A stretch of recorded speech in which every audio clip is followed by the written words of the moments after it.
Reflexionaremos en la presente conferencia acerca de un tema sutil pero muy actual, que es el del discernimiento de los espíritus, especialmente con la ayuda de un texto clásico que se encuentra al final de los ejercicios espirituales de San Ignacio de Loyola.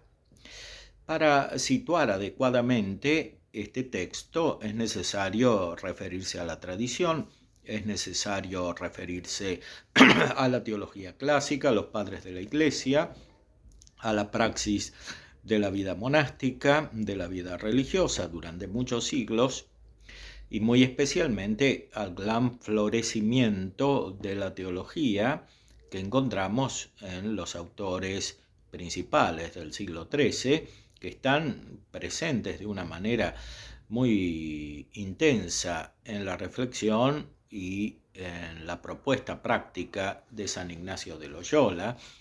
En el texto de los ejercicios hay citas, referencias explícitas puestas al margen a la obra de Santo Tomás, además de la asimilación implícita de toda su doctrina, no solamente, por supuesto, la de Santo Tomás, también la de los grandes doctores escolásticos. Recordemos que San Ignacio había estudiado teología en París, había hecho un esfuerzo por formarse profundamente. Su carisma, uno de sus carismas, es especialmente práctico, apostólico, ayudar a las personas en el contexto especialmente de las transformaciones de la modernidad del siglo XVI a encontrar su camino espiritual y finalmente a encontrarse con Cristo. Recorreremos brevemente estos textos que se encuentran al final de los ejercicios espirituales de San Ignacio de Loyola, para actualizarlos en el contexto de nuestra situación contemporánea y también para sacar algunas consecuencias que están conectadas con la función de la psicología contemporánea. La psicología contemporánea en gran medida se ocupa de lo mismo que tratan los ejercicios espirituales, especialmente cuando está aplicada a personas cristianas, pero normalmente la psicología elaborada a partir de los principios filosóficos de la modernidad, que es la que prevalece actualmente, no está en condiciones de discernir adecuadamente, ni siquiera en el orden natural, los fenómenos espirituales de las personas, tanto menos en el orden sobrenatural. Por eso es necesario conectar adecuadamente lo que dice San Ignacio con la psicología contemporánea para renovarla, para restablecerla sobre bases reales, sobre la verdad de la naturaleza y sobre la verdad de la revelación. Para entender adecuadamente también el texto de los ejercicios espirituales referido a la discreción de espíritus, es necesario también conectarse con la gran tradición espiritual del siglo XVI en la misma España. San Juan de la Cruz se refería a los mismos fenómenos espirituales, en parte, a los cuales se refiere el gran autor y santo vasco San Ignacio. San Juan de la Cruz trata de estos fenómenos espirituales con otra perspectiva, la de la evolución según las grandes etapas de la vida espiritual. Para San Juan de la Cruz es necesario entrar en una profunda unión con Dios que marca el camino creciente de perfeccionamiento en la vida espiritual. Este camino tiene su núcleo fundamental en la fe que es oscura, porque el entendimiento humano no es capaz en esta vida de conocer directamente a Dios. Ahora, en la transformación de la vida humana, sensitiva e intelectiva necesaria para progresar en la fe y consiguientemente en la esperanza y en la caridad que se apoyan sobre ella, es necesario que haya muchas intervenciones divinas, porque finalmente el autor del camino es Dios que da su gracia, y también intervenciones de los ángeles buenos que ayudan en el camino de transformación interior, perturbadas por la acción de los ángeles malos, que son permitidas por Dios para acrecentar la vitalidad y la voluntariedad y finalmente la caridad, que son el motor último de este camino espiritual. Por eso, para entender adecuadamente lo que dice San Ignacio de Loyola en los ejercicios espirituales respecto del discernimiento de espíritus, es necesario colocar esta perspectiva en el cuadro de otra más amplia, como la que ofrece la teología mística de San Juan de la Cruz. Trataremos de hacer una propuesta de conexión, brevemente, sintéticamente, para dar alguna luz teórica y práctica referida a este tema. Como sabemos, San Ignacio distingue 4 semanas en los ejercicios espirituales. La primera semana corresponde a la vía purgativa, la segunda semana a la vía iluminativa, la tercera y la cuarta a la vía unitiva. Es evidente que no es posible en general que la vida espiritual se perfeccione solamente en 4 semanas consideradas cronológicamente. Sin embargo, si los ejercicios espirituales son reales, están bien hechos, son intensos, encontramos el germen de esa evolución espiritual en las 4 semanas. El fundamento de que se pueda encontrar este inicio está dado por el hecho de que en realidad en la luz divina están siempre contemporáneamente presentes las 3 funciones: la purificación, la iluminación y la unión, como ya había enseñado Dionisio el Areopagita en la antigüedad patrística, y como habían reconocido lo mismo los grandes teólogos, por ejemplo, San Buenaventura, que insiste especialmente en este aspecto. De manera tal que para entender adecuadamente lo que dice San Ignacio sobre la transformación espiritual y el discernimiento de los espíritus, debemos considerar no solamente el aspecto sucesivo de las etapas de la vida espiritual distinguidas según la purificación, la iluminación y la unión, sino también el aspecto contemporáneo, es decir, simultáneo, de la eficacia de la luz divina.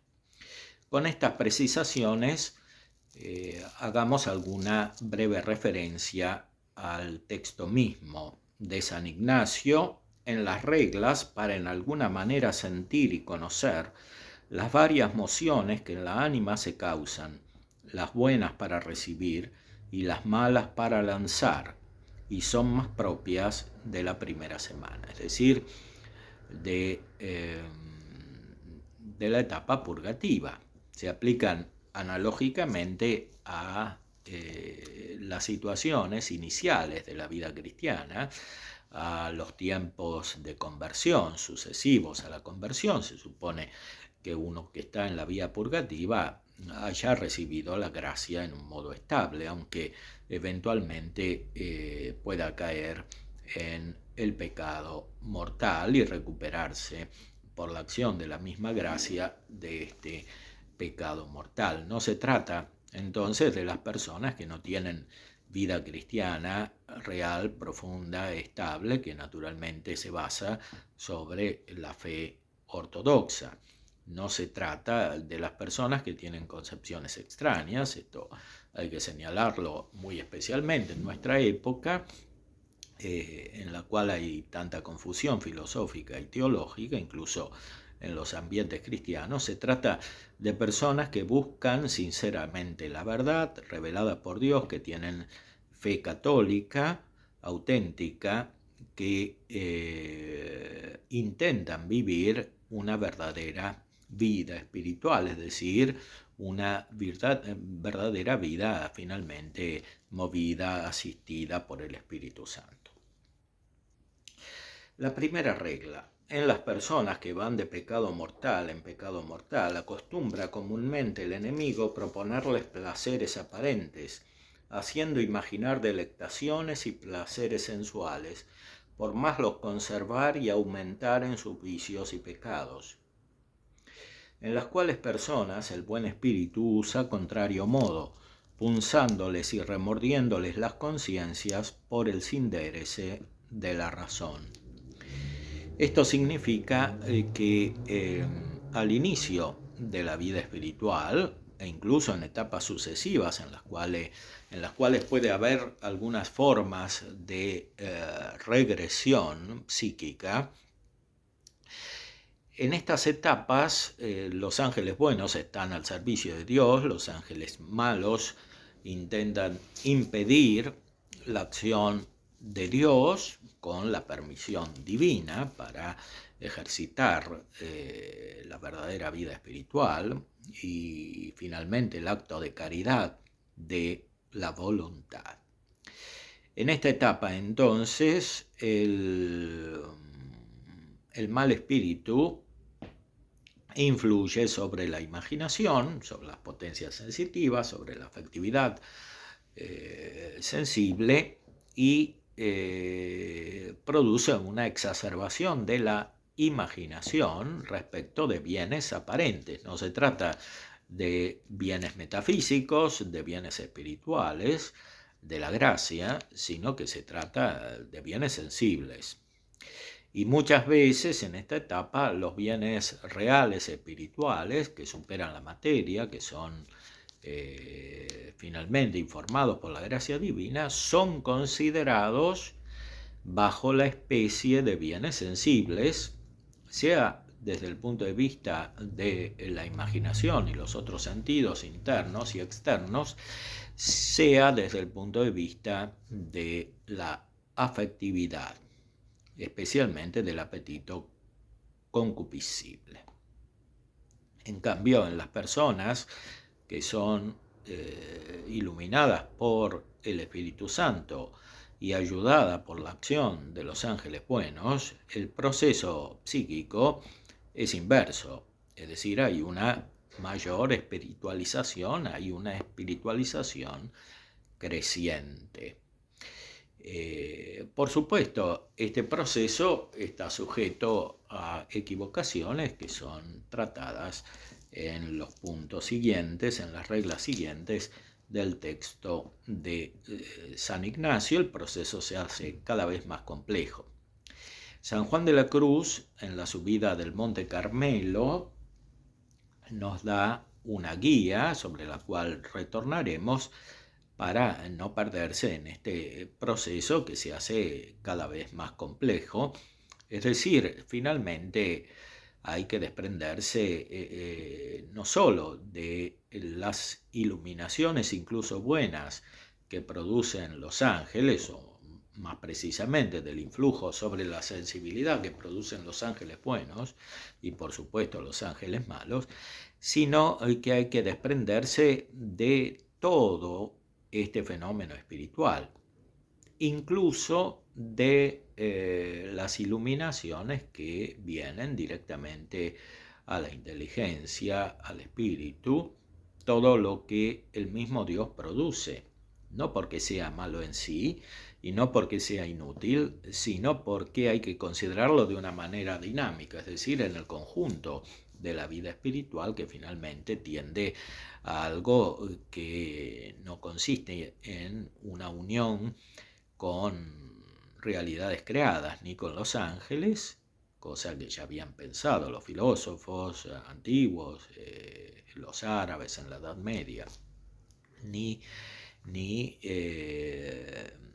consiste tampoco en los aspectos periféricos de la iluminación divina, los efectos que produce la luz de Dios en las distintas potencias en cuanto directamente tienen por objeto algo que no es Dios, sino que se trata de la unión misma con Dios. La vida espiritual tiende toda a un solo fin, que es la visión beatífica, en la cual se une la inteligencia y todas las potencias con Dios, las potencias espirituales, como dice aquí San Juan de la Cruz, siguiendo a San Agustín, el intelecto, la voluntad y la memoria se unen directamente con Dios, recibiendo la presencia de la Santísima Trinidad y teniendo en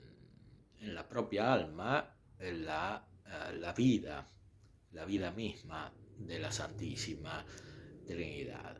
Este es el verdadero fin y por eso todo lo demás debe ser considerado como medio a veces necesario, pero simplemente como medio del cual hay que desprenderse para llegar auténticamente al fin. Ese desprendimiento debe estar implícito y a veces explícito en el camino de la vida espiritual y debe ser creciente. En la medida en que se recibe la gracia de Dios, nos acercamos al fin, a la beatitud, a la vida de la Santísima Trinidad, a la divinización, a la theiosis. Es necesario entonces que este proceso de desprendimiento sea creciente. Ahora, en el texto en el cual nos encontramos estamos todavía lejos de esto, estamos simplemente en el inicio. Las personas que tienen una vida espiritual inicial tienen que estar atentas a no dejarse engañar por la acción de los demonios. Y tienen que recibir, en cuanto es posible, la acción de Dios y la acción de los ángeles buenos.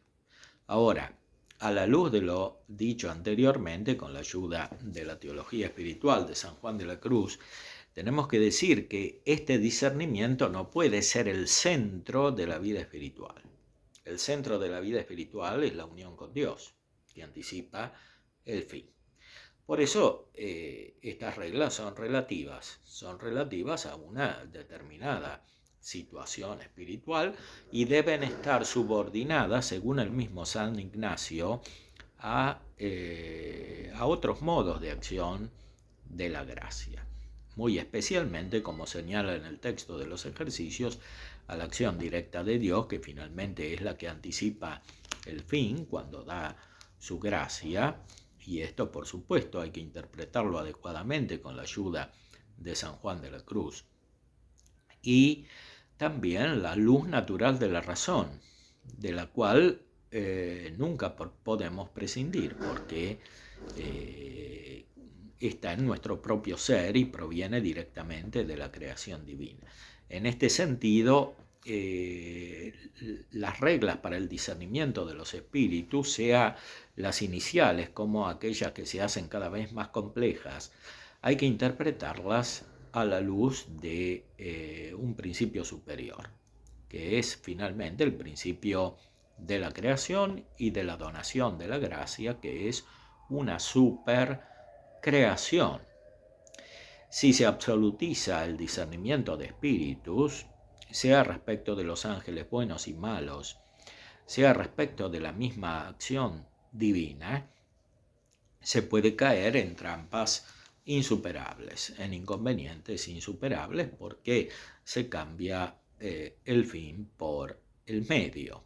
Es decir, aquello que conduce al fin debe tener siempre presente el fin, y es finalmente la concepción auténtica de San Ignacio de Loyola.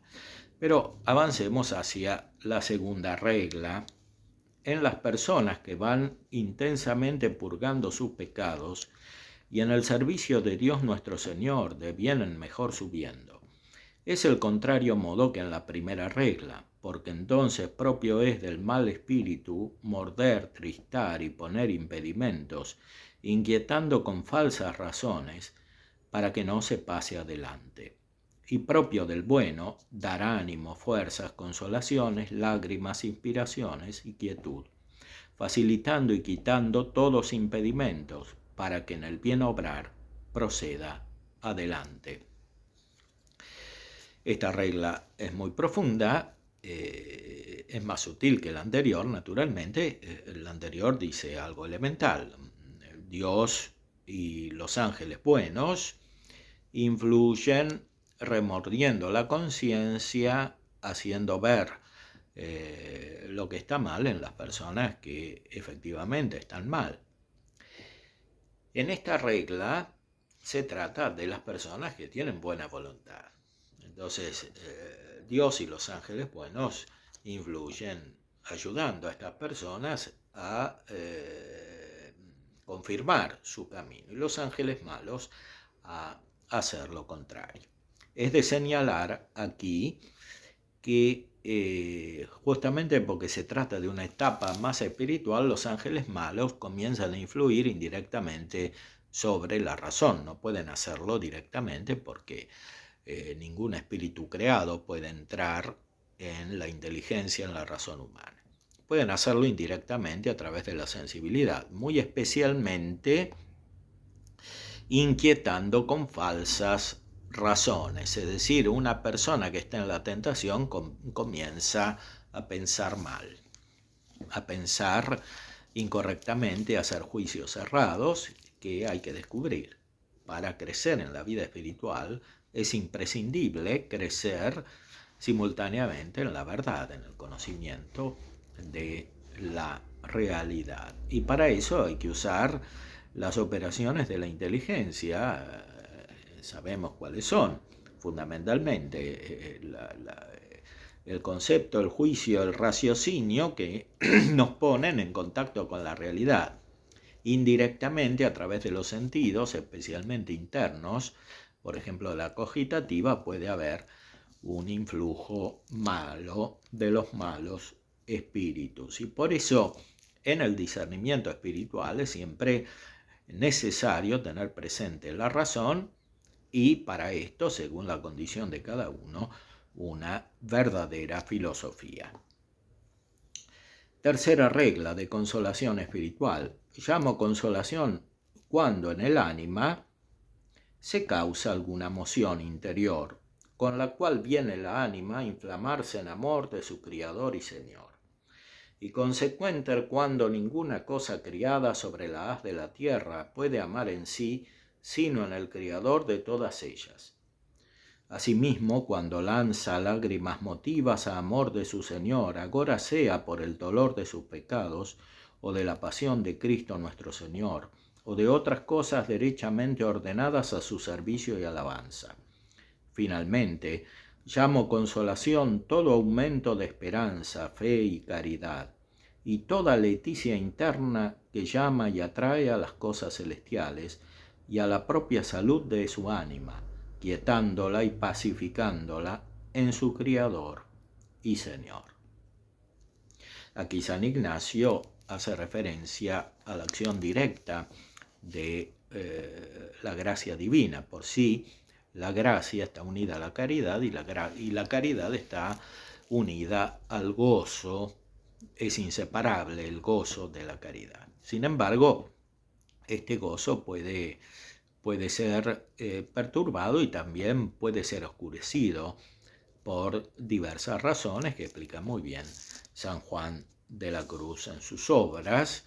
Por eso, en la noche oscura hay un gozo escondido, sin otra luz ni guía, sino la que en el corazón ardía, dice la poesía extraordinaria de San Juan de la Cruz, del gran doctor místico.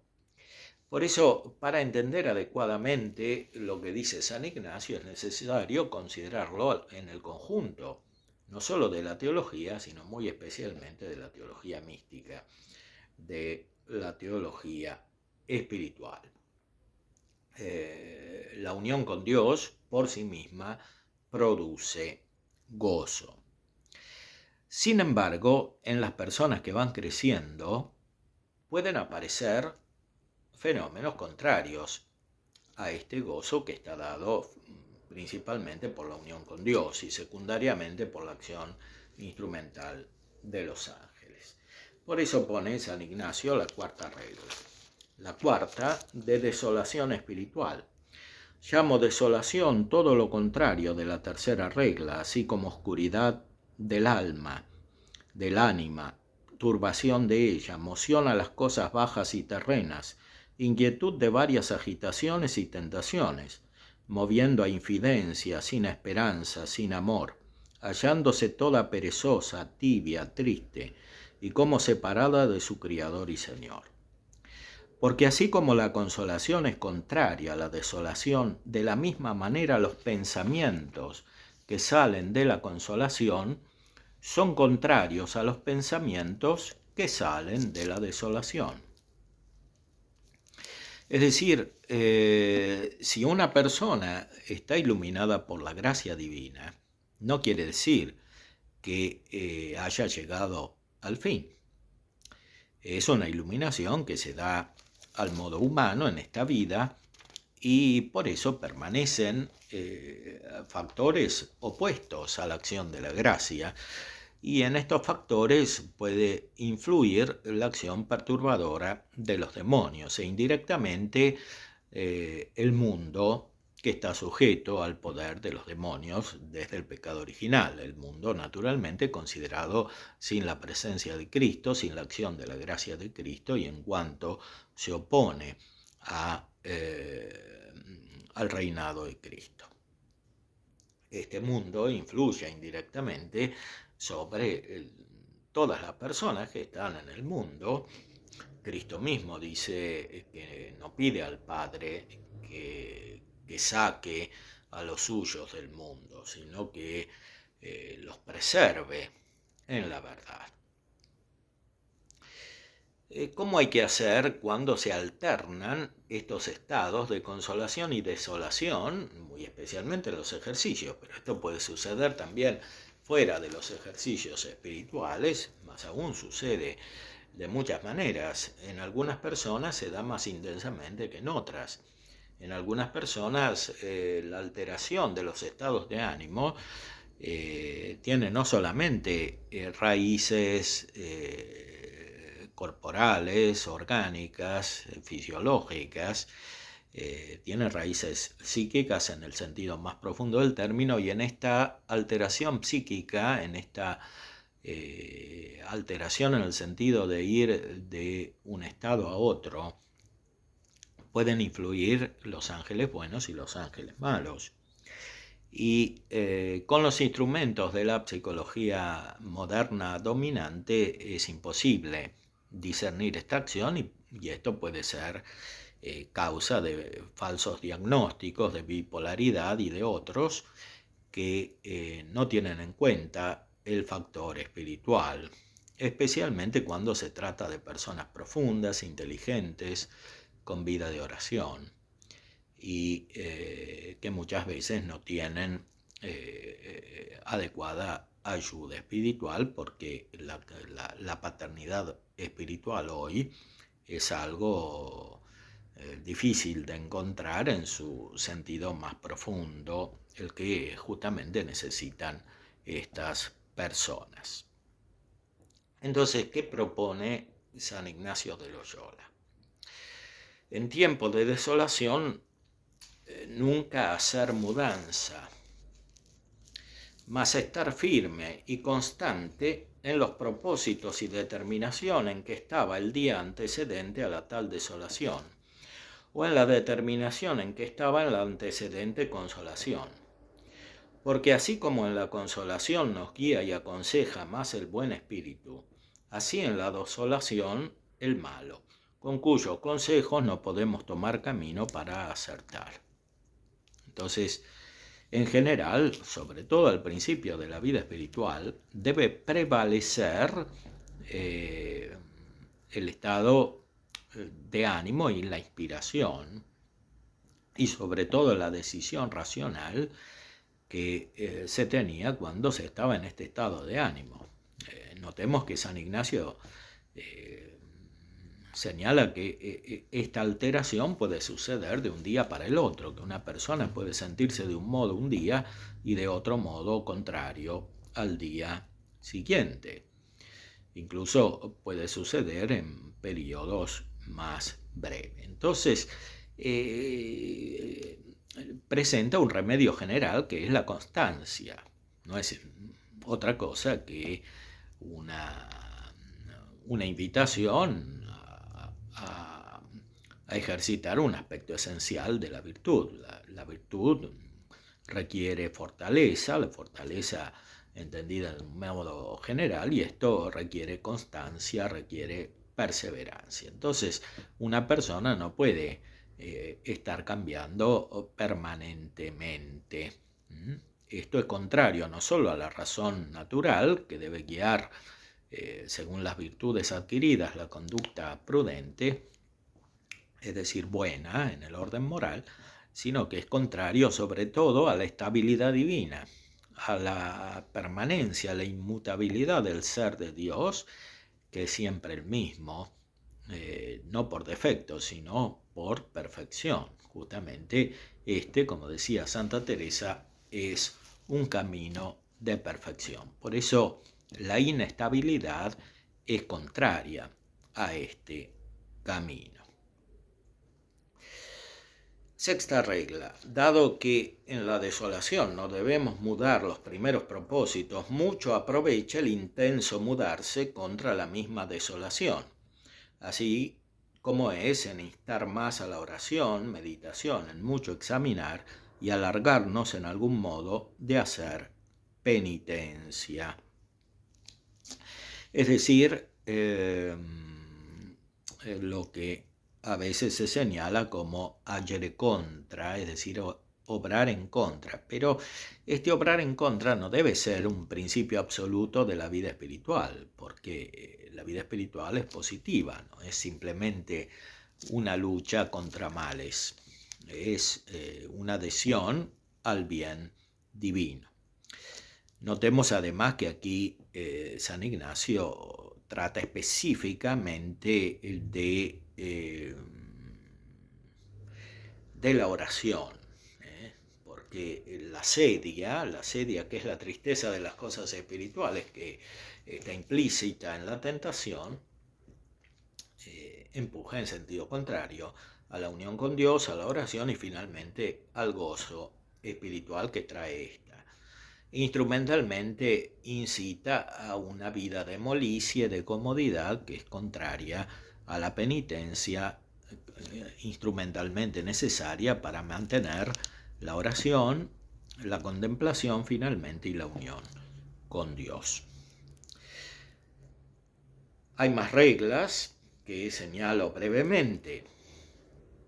El que está en desolación considere cómo el Señor lo ha dejado en prueba en sus potencias naturales para que resista las varias agitaciones y tentaciones del enemigo, pues puede con el auxilio divino, el cual siempre le queda, aunque claramente no lo sienta. Porque el Señor le ha abstraído su mucho fervor, crecido amor y gracia intensa, que dándole tamen, sin embargo, gracia suficiente para la salud eterna. Aquí, en la práctica, San Ignacio se refiere a lo mismo que San Juan de la Cruz en su doctrina de la noche oscura. La noche oscura del sentido es justamente esto, en un estado que es prolongado, San Juan de la Cruz habla de las grandes etapas de la vida espiritual. San Ignacio se refiere sobre todo al crecimiento espiritual y en este caso específicamente a los ejercicios que son un periodo de transformación bajo la acción de la gracia. Pero sea si consideramos la vida espiritual en periodos largos o en el conjunto de la existencia de una persona, sea si la consideramos en periodos breves, es necesario hacer referencia a esta purificación, en este caso todavía de la sensibilidad, porque como señalábamos anteriormente, se trata de un proceso de crecimiento espiritual, que requiere justamente un desprendimiento de lo sensible para centrar la energía del alma en lo que es propiamente espiritual. Entonces, los que están desolados, hoy diríamos con términos psicológicos también deprimidos, pero si tienen vida espiritual, tienen que considerar cómo Dios los ha dejado en este estado para que se hagan más espirituales, es decir, para que luchen, para que sean fuertes, para que ejerciten el combate espiritual que es inseparable de la auténtica vida cristiana. ¿Qué tiene que hacer el que está en desolación? Trabaje de estar en paciencia, que es contraria a las vejaciones que le vienen, y piense que será presto consolado, poniendo las diligencias contra la tal desolación, como está dicho en la sexta regla. Es decir, mantener la esperanza teologal. No es simplemente la esperanza como pasión, algo sensible, es la esperanza teologal que está en el espíritu. Sin otra luz ni guía, sino la que en el corazón ardía, decía San Juan de la Cruz, lo hemos recordado, y esto hay que traducirlo a esta situación espiritual. El que está en la desolación tiene que pensar que le vendrá la gracia divina de una manera más intensa. Esto significa un crecimiento por la acción del mismo Dios, por supuesto, porque no se puede producir humanamente, y este crecimiento en la gracia trae consigo una mayor caridad, la cual a su vez comporta un mayor gozo espiritual. Entonces, esperanza no solo en la vida eterna, sino en la caridad. En la caridad, que es un medio que no solo conduce a la vida eterna, sino que es parte de la vida eterna porque permanece en la beatitud. Después San Ignacio hace otros análisis que tienen gran importancia psicológica y que son necesarios para guiar la reconstitución de una auténtica psicología cristiana. Son fenómenos espirituales, pero justamente porque son fenómenos espirituales, son fenómenos humanos. No existe una espiritualidad separada de la condición humana y por tanto de aquello que puede captar una auténtica antropología filosófica que necesariamente tiene raíz metafísica. Pone algunas causas, de las cuales omito la descripción completa. Por ejemplo, ser tibios, perezosos, negligentes en los ejercicios espirituales. Esta causa es muy común y está siempre presente hasta que no se llega a la perfección. Pero hay causas más profundas. Dios nos deja sin estas consolaciones para que se vea nuestra propia fuerza y para que confiemos entonces en el auxilio divino y no en estas fuerzas en cuanto humanas que son absolutamente insuficientes. Y finalmente para que aprendamos que es gracia, todo es gracia, como dice San Pablo, en el sentido de que lo principal de la vida humana depende de la gracia y que la vida humana no se puede realizar íntegramente, ni siquiera en el orden natural, si no está presente la gracia divina. Da algunas indicaciones todavía más prácticas. El que esté en consolación piense cómo se habrá en la desolación que después vendrá, tomando nuevas fuerzas para entonces. Es decir, no hay que pensar que estaremos siempre de la misma manera, porque todo el conjunto de la vida espiritual es un combate en el cual hay momentos de victoria parcial y hay momentos de derrota relativa, pero esta derrota es relativa porque no es el pecado mortal, no es la ausencia de la gracia, sino de algunos aspectos de la gracia que influyen sobre la constitución de nuestra personalidad. De un modo muy práctico todavía, dice: el que está consolado no tiene que ensoberbecerse, procure humillarse. En cambio, el que está desolado tiene que pensar que la gracia es suficiente. La gracia es suficiente por sí, siempre la gracia es suficiente. Estrictamente hablando, no hay una distinción entre la gracia suficiente y la eficaz. Si es gracia, siempre es suficiente para lo que Dios quiere. Entonces, el que tiene la gracia, aunque esté desolado, tiene que pensar, fundándose sobre la virtud de la fe y sobre la virtud de la esperanza, que la gracia que tiene es suficiente para actuar y para vencer las tentaciones y el mismo estado de desolación en el cual se halla. Después compara, hace la acción del demonio con la del varón y la acción del demonio con la de la mujer, según sus características psíquicas que dependen en parte de la corporeidad.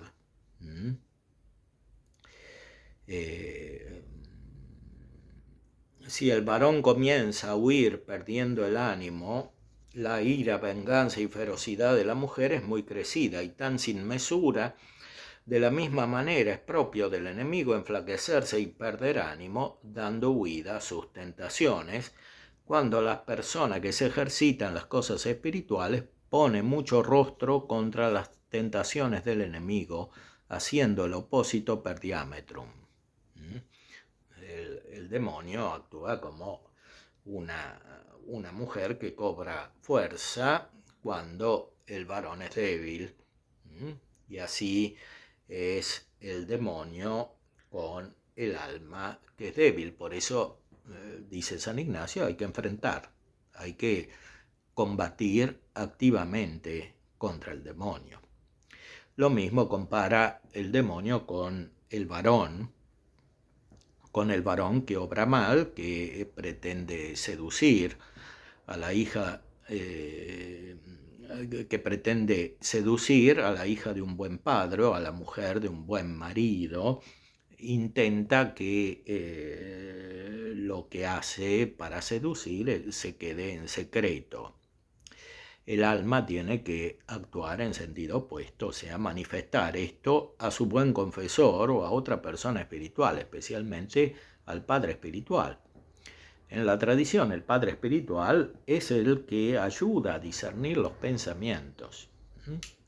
Ahora, en la paternidad espiritual, no todo es discreción de espíritus, no todo es discernimiento. Lo principal es la iluminación, es la ayuda para que una persona crezca positivamente en el camino de Dios y finalmente para que se haga independiente de esta lucha espiritual, porque no es lo mismo la lucha espiritual que la perfección espiritual. La lucha espiritual, el combate, es un medio, es un instrumento. necesario en nuestra condición antropológica para que alcancemos la perfección. Lo principal es que la paternidad espiritual haga presente esa perfección, la produzca de alguna manera de un modo instrumental. La paternidad espiritual, que no es otra cosa que la participación de la paternidad divina del Padre, que engendra al Hijo eternamente, de modo tal que se unan el Padre y el Hijo en el Espíritu Santo. Compara también al demonio con un caudillo que analiza el castillo para tomarlo, viendo las virtudes, los defectos del castillo para atacar. Así hace el demonio con las personas, las analiza de alguna manera para atacarla con las tentaciones. Por eso, por un lado, es necesario un análisis espiritual, un autoanálisis espiritual, recordando siempre que este análisis es meramente instrumental, no es el fin de la vida espiritual. El fin de la vida espiritual es siempre la unión con Dios, la contemplación y finalmente la beatitud.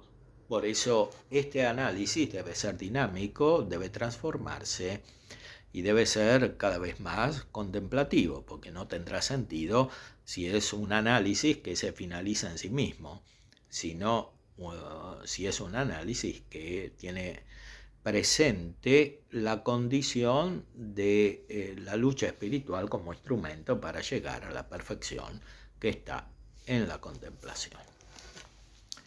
San Ignacio después se refiere a las reglas para el mismo efecto con mayor discreción de espíritu y conducen más para la segunda semana. En la segunda semana se trata de la vía iluminativa. Aquí hay que indicar que las personas que crecen en la vida espiritual pueden tener todavía defectos. Como dice San Juan de la Cruz, en la vía iluminativa permanecen las raíces de los defectos hasta que no está la purificación espiritual, la noche oscura del espíritu. Por eso es necesario que en la vía iluminativa continúe la purificación de una manera todavía más intensa, que quiere decir más espiritual. Y es justamente aquí donde hay que desprenderse mayormente de los mismos fenómenos espirituales, aunque sean positivos y aunque sean causados por Dios. La doctrina de San Juan de la Cruz dice que este desprendimiento no es contrario al crecimiento espiritual, sino que lo favorece por el hecho de que los efectos que vienen de Dios, justamente porque vienen de Dios y porque son gracia, son siempre efectivos, no pueden fallar. Lo que puede fallar es la asimilación, la conciencia, el uso, las consecuencias a nivel humano de estos efectos que dependen de nosotros y también del influjo de otras personas y del ambiente o de los malos consejos. Por eso es necesario también desprenderse de los efectos buenos en cuanto no son el fin y acogerlos en cuanto vienen de Dios para lo que Él quiere, que no conocemos en su totalidad porque son efectos misteriosos. Veamos cómo explica este proceso más sutil de la vida espiritual San Ignacio en las reglas para el mismo efecto con mayor discreción. La primera: es propio de Dios y de sus ángeles en sus mociones dar verdadera alegría y gozo espiritual, quitando toda tristeza y turbación que el enemigo induce, del cual es propio militar contra la tal alegría y consolación espiritual, trayendo razones aparentes, sutilezas y asiduas falacias. Es muy importante lo que dice San Ignacio y es especialmente relevante atender a cómo lo dice. sea, está claro que el gozo espiritual viene de Dios y la tristeza en sentido absoluto, la turbación, viene del enemigo. Ahora, como dicen más adelante en estas mismas reglas, el demonio se puede disfrazar de ángel de luz, puede aparecer como haciendo un buen influjo cuando en realidad es malo. ¿Cómo hacemos para distinguir esto?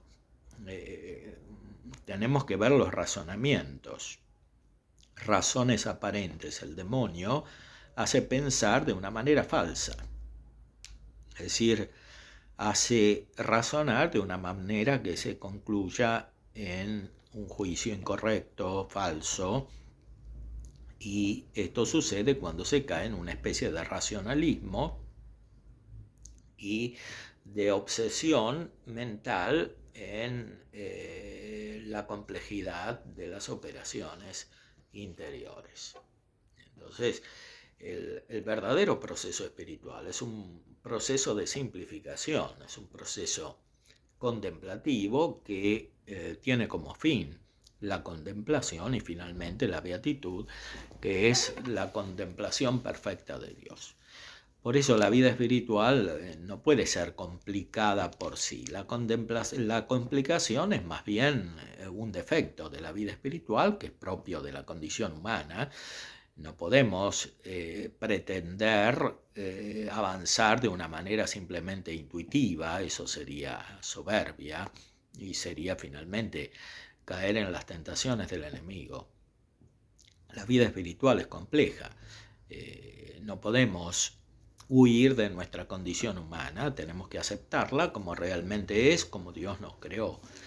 Pero al mismo tiempo tenemos que creer, según la revelación divina, que la gracia que Dios otorga libremente produce un proceso de divinización y por tanto de simplificación.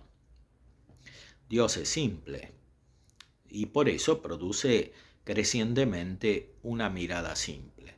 Si tu ojo fuere simple, dice el Evangelio, todo tu cuerpo, es decir, toda tu persona, estará iluminada. Entonces, la acción de la gracia produce una mirada crecientemente contemplativa y, por tanto, simplificada, lo cual está perfeccionado por la acción de los dones del Espíritu Santo, muy especialmente por los dones más contemplativos, el don de sabiduría, el don de intelecto y el don de ciencia. Segunda regla, solo es de Dios nuestro Señor dar consolación a la ánima sin causa precedente, porque es propio del Criador entrar, salir, hacer moción en ella, trayéndola toda en amor de la de su divina majestad. Digo sin causa, sin ningún previo sentimiento o conocimiento de algún objeto, por el cual venga la tal consolación mediante sus actos de entendimiento y voluntad. Solo Dios entra en el ánima, como decía la teología clásica, que San Ignacio de Loyola sigue profundamente. Esta es la unión más profunda con Dios que describen los místicos. En su estado estable, permanente, habitual. Aquí San Ignacio, con razón, dice que esto puede ser anticipado en las iluminaciones que Dios da. Ahora, hay que distinguir esta iluminación directa de Dios de los fenómenos que la acompañan, especialmente causados por los ángeles buenos al servicio de Dios y los ángeles malos contra la acción de Dios. Con causa puede consolar al ánima así el buen ángel como el malo, por contrario fines. El buen ángel por provecho del ánima, para que crezca y suba de bien en mejor. El mal ángel para el contrario, y adelante para traerla a su dañada intención y malicia. Con causa y sin causa quiere decir no directamente por la acción divina, esto es sin causa. Dios es la causa absoluta de todas las cosas y no hay ninguna causa creada que pueda provocar la acción de Dios, sino que es Dios mismo el que obra en su creación y sobre todo en la gracia. La gracia viene solamente de Él. Ahora, con causa quiere decir utilizando las cosas creadas y a partir de las realidades creadas. A partir de los efectos pueden obrar los ángeles buenos y los ángeles malos. Los ángeles buenos ayudan a la acción de la gracia divina y los malos hacen lo contrario, especialmente formándose sub angelo lucis, dice la cuarta regla, es decir, disfrazándose como ángel bueno. Entran con la ánima devota y salen consigo. Es a saber, traen pensamientos buenos y santos conforme a la tal ánima justa y después poco a poco procuran salirse trayendo a la ánima sus engaños cubiertos y perversas intenciones. Es decir, los ángeles malos utilizan los efectos de la acción divina en el ánima incauta, en la persona que no tiene la advertencia de seguir en todo la revelación, la razón y eventualmente los buenos consejos, sobre todo del Padre espiritual que tiene experiencia.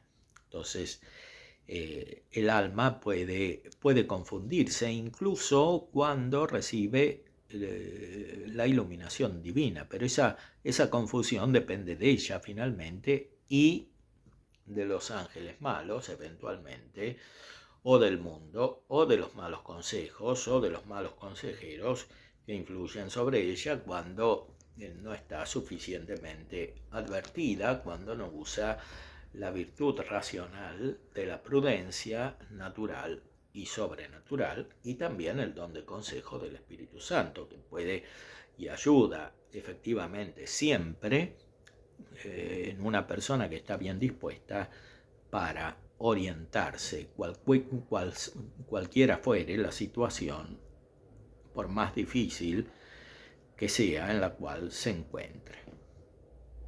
San Ignacio da todavía consejos en la quinta regla.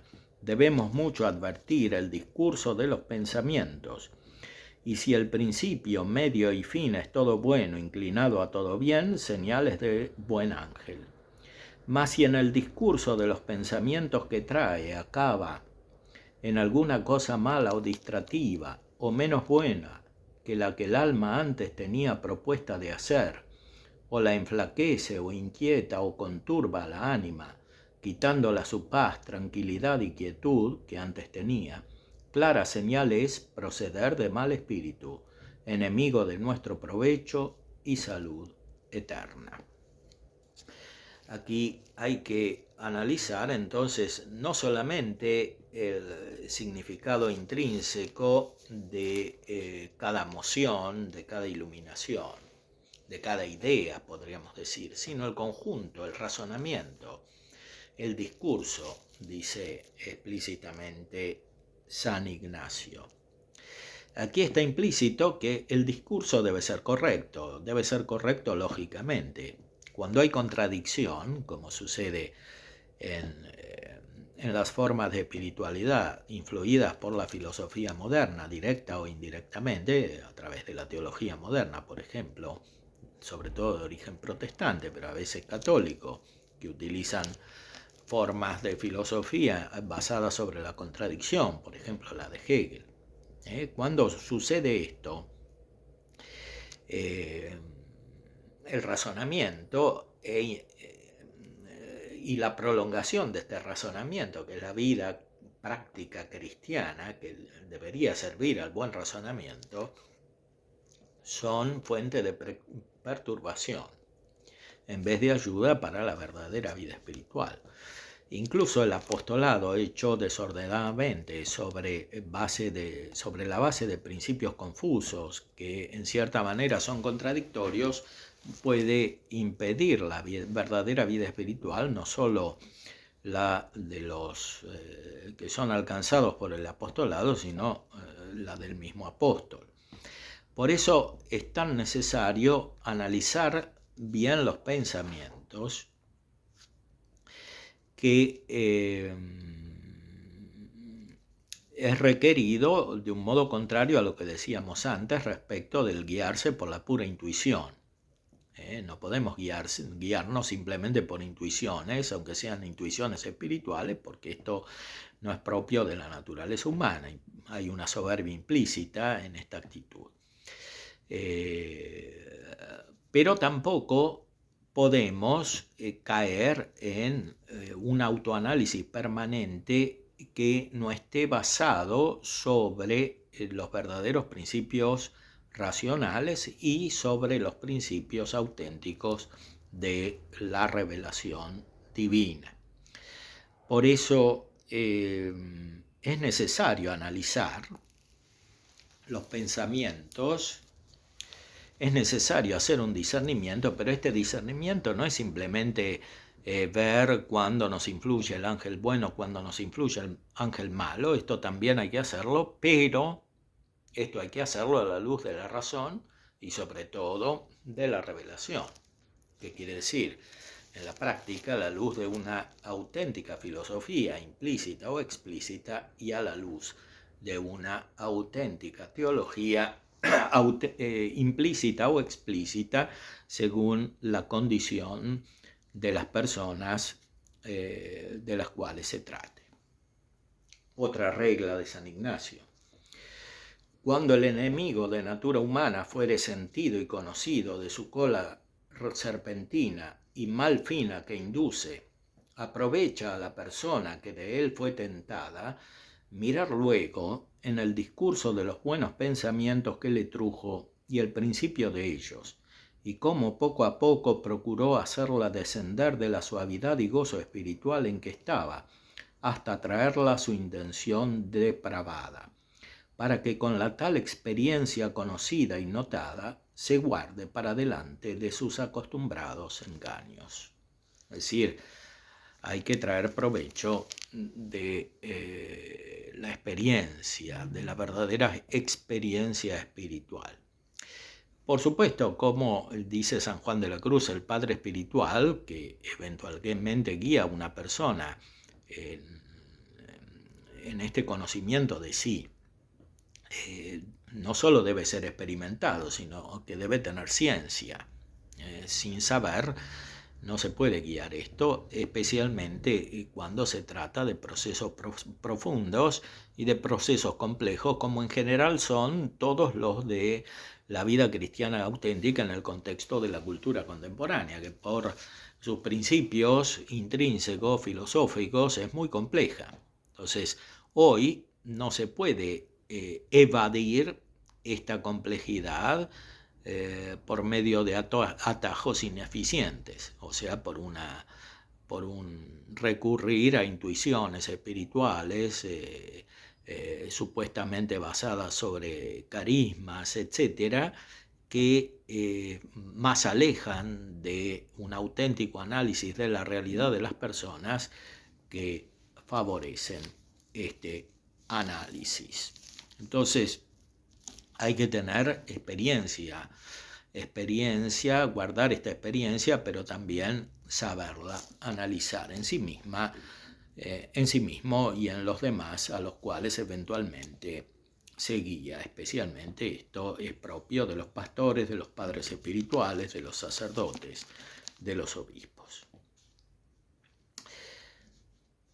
Las últimas dos reglas de San Ignacio las recordamos brevemente.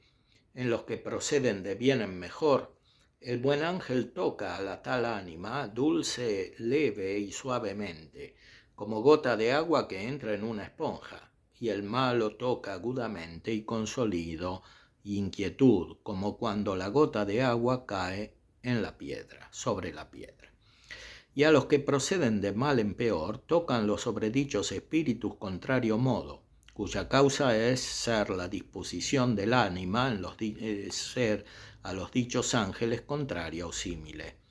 Porque cuando es contraria entran con estrépito y con sentido, perceptiblemente, y cuando es símile entra con silencio como en propia casa a puerta abierta. Entonces, puede haber etapas, incluso después de la conversión, en las cuales haya épocas de confusión. Entonces, si una persona está creciendo realmente en la vida espiritual, sobre todo si tiene la voluntad de crecer, si tiene grande ánimo y liberalidad, como dice el mismo San Ignacio al principio de estos ejercicios, si quiere crecer en la vida espiritual, siempre encontrará ayudas.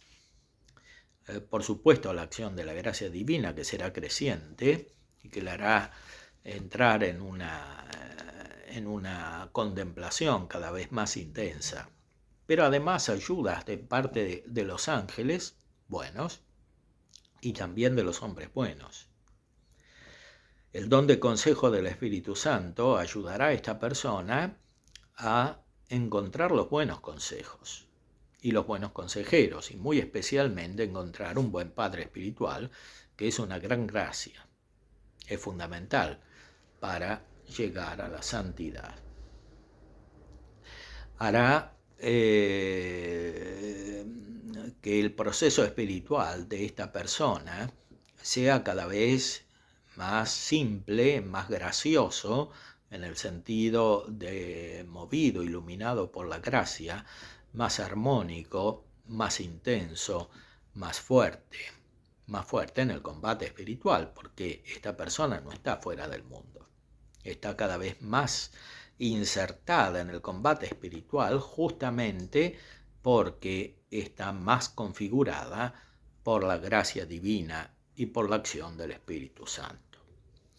La última regla, la octava regla de las de la segunda semana, cuando la consolación es sin causa, dado que en ella no haya engaño por ser de solo Dios nuestro Señor, como está dicho, pero la persona espiritual a quien Dios da la tal consolación debe con mucha vigilancia y atención mirar y discernir el propio tiempo de la tal actual consolación, del siguiente, en que la ánima queda caliente y favorecida con el favor y reliquias de la consolación pasada. Porque muchas veces en este segundo tiempo, por su propio discurso, de habitudines y consecuencias de los conceptos y juicios, o por el buen espíritu o por el malo, forma diversos propósitos y pareceres que no son dados inmediatamente de Dios nuestro Señor, y por tanto han menester ser mucho bien examinados antes que se les dé entero crédito ni que se pongan en efecto. San Ignacio habla aquí en un modo práctico. Los ejercicios espirituales son para decidir, no son el fin de la vida cristiana, no son el método absoluto de la vida cristiana, ni siquiera de la oración. Los ejercicios espirituales son un modo para encaminar la vida, para decidir adecuadamente. Entonces, cuando hay una acción de Dios, una iluminación de Dios, hay que distinguir esta acción de Dios de los fenómenos consiguientes. De los fenómenos consiguientes que pueden venir de los ángeles buenos y de los ángeles malos. Los ángeles buenos ayudan, pero no hay que convertir esta ayuda de los ángeles buenos en un fin. Y los ángeles malos, por supuesto, perturban, y si la persona no está suficientemente advertida, pueden engañarla y pueden hacerla desviar del auténtico camino espiritual, en el cual procederá tomando las buenas decisiones para las cuales Dios ilumina. Ahora, como decíamos, el fin de la vida cristiana no son los ejercicios espirituales, no es el combate espiritual, es la unión con Dios, es la perfección, es lo que la tradición llama contemplación. Por eso, si conectamos adecuadamente lo que dice San Ignacio con lo que afirma San Juan de la Cruz, encontraremos que como principio absoluto es necesario desprenderse de todos los fenómenos espirituales que no sean la misma unión con Dios. Y por eso es necesario no estar apegados a las mismas iluminaciones divinas que son un camino para llegar a la beatitud. Y tanto menos hay que estar apegados a los efectos inteligibles y sensibles de la acción de los ángeles, incluso de los ángeles buenos, no digamos de los ángeles malos. Termino leyendo un texto de la subida del Monte Carmelo, en el libro segundo, que trata de la noche activa del Espíritu, capítulo 11, número 6. Aquí San Juan de la Cruz explica por qué hay que desprenderse. Siempre se han de desechar tales representaciones y sentimientos, porque dado caso que algunas sean de Dios, no por eso se hace a Dios agravio, ni se deja de recibir el efecto y fruto que quiere Dios por ellas hacer al alma, porque el alma las deseche y no las quiera. La razón de esto es porque la visión corporal o sentimiento, en alguno de los otros sentidos, así como también en otra cualquiera comunicación de las más interiores, si es de Dios, en ese mismo punto que parece o se siente, hace su efecto en el espíritu, sin dar lugar a que el alma tenga tiempo de deliberación en quererlo o no quererlo. Porque así como Dios da aquellas cosas sobrenaturalmente, sin diligencia bastante y sin habilidad de ella, así, sin la diligencia y habilidad de ella, hace Dios el efecto que quiere con las tales cosas en ella, porque es cosa que se hace y obra pasivamente en el espíritu. Y así no consiste en querer o no querer para que sea o deje de ser. Así como si a uno echasen fuego, estando desnudo, poco aprovecharía no querer quemarse, porque el fuego por fuerza había de hacer su efecto. Y así son las visiones y representaciones buenas, que aunque el alma no quiera, hacen su efecto en ella primero y principalmente que en el cuerpo.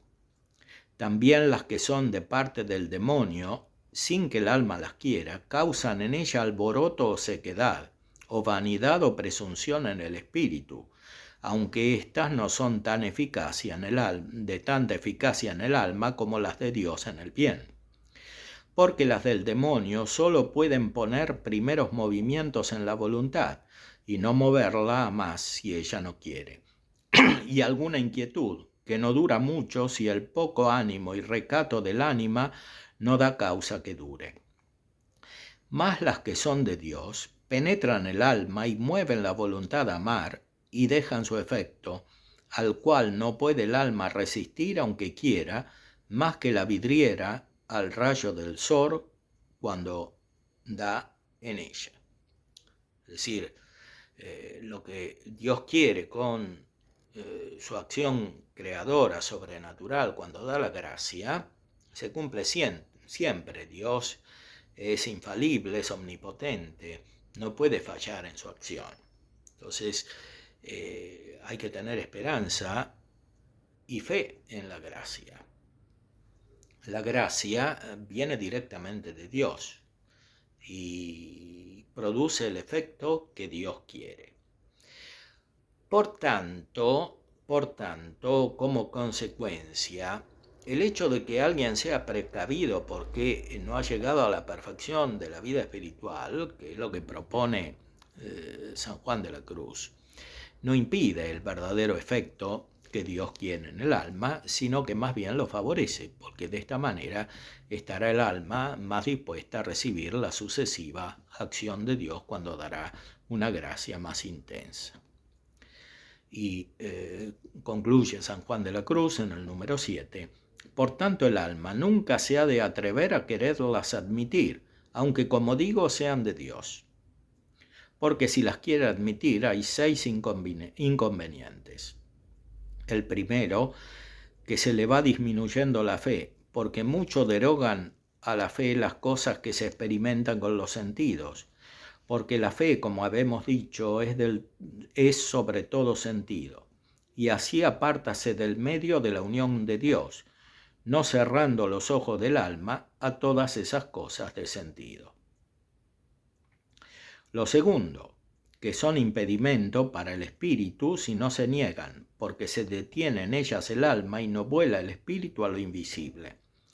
De donde una de las causas por donde dijo el Señor a sus discípulos que les convenía que Él se fuese para que viniese el Espíritu Santo era esta, así como tampoco dejó a María Magdalena que llegase a sus pies, después de resucitarlo, porque se fundase en fe. Lo tercero es que va el alma teniendo propiedad en las tales cosas y no camina a la verdadera resignación y desnudez de espíritu. Lo cuarto, que va perdiendo el efecto de ellas y el espíritu que causan en lo interior, porque pone los ojos en lo sensual de ellas, que es lo menos principal, y así no recibe tan copiosamente el espíritu que causan, el cual se imprime y conserva, más negando todo lo sensible, que es muy diferente del puro espíritu.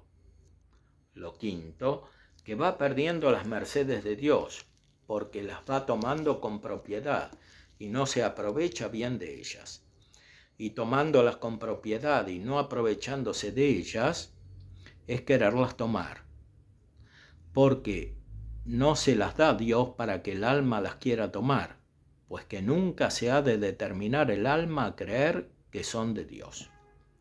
Lo sexto es que en quererlas admitir abre la puerta al demonio para que le engañe en otras semejantes, las cuales sabe él muy bien disimular y disfrazar, de manera que parezcan a las buenas, pues puede, como dice el apóstol, transfigurarse en ángel de luz, de lo cual trataremos después, mediante el favor divino, en el libro segundo, en el capítulo de la gula espiritual.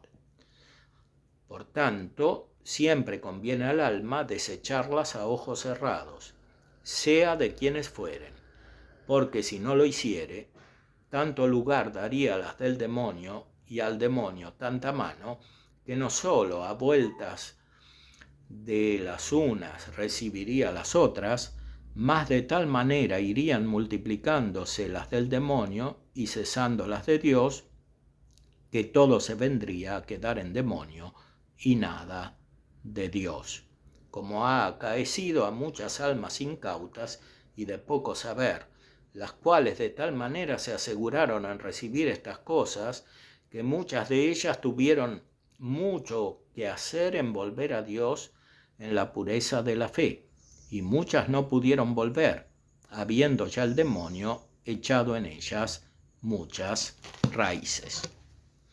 Vemos entonces la complejidad de la vida espiritual. Como para guiarse en esta complejidad es necesario tener principios muy claros.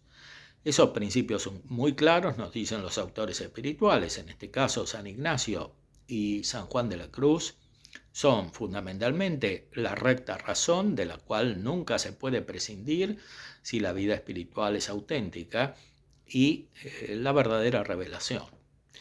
Por eso, para tener una buena vida espiritual hay que apoyarse sobre la recta razón, y esto requiere el estudio según la condición propia de cada uno. Hay que apoyarse sobre la revelación. Esto requiere la meditación de las Sagradas Escrituras, de los textos de la tradición, de los padres de la Iglesia, de los grandes teólogos, como San Buenaventura, San Alberto, Santo Tomás. Apoyarse sobre el magisterio auténtico de la Iglesia, de todo el magisterio de la Iglesia, desde el principio. Y requiere además una auténtica experiencia espiritual, que no puede ser solamente propia, Por eso San Juan de la Cruz decía, el que solo se quiere estar sin ayuda de maestro y guía, en poco tiene su alma, pues de sí solo la fía. Este es el principio de la paternidad espiritual. Hace falta la paternidad espiritual. Dios es Padre y nos guía como a padres, y para eso instituyó los padres, especialmente según el sacramento del orden. Puede haber participaciones diversas de esta paternidad en otras formas de guía espiritual, pero nunca se puede prescindir de la paternidad propia del sacramento del orden sagrado. Concluimos entonces exhortando a la auténtica vida espiritual, a la renovación de la auténtica vida espiritual y al desarrollo de una verdadera teología mística, de una verdadera teología espiritual que es tan necesaria hoy para guiar la vida de los cristianos en las circunstancias complejas del mundo contemporáneo.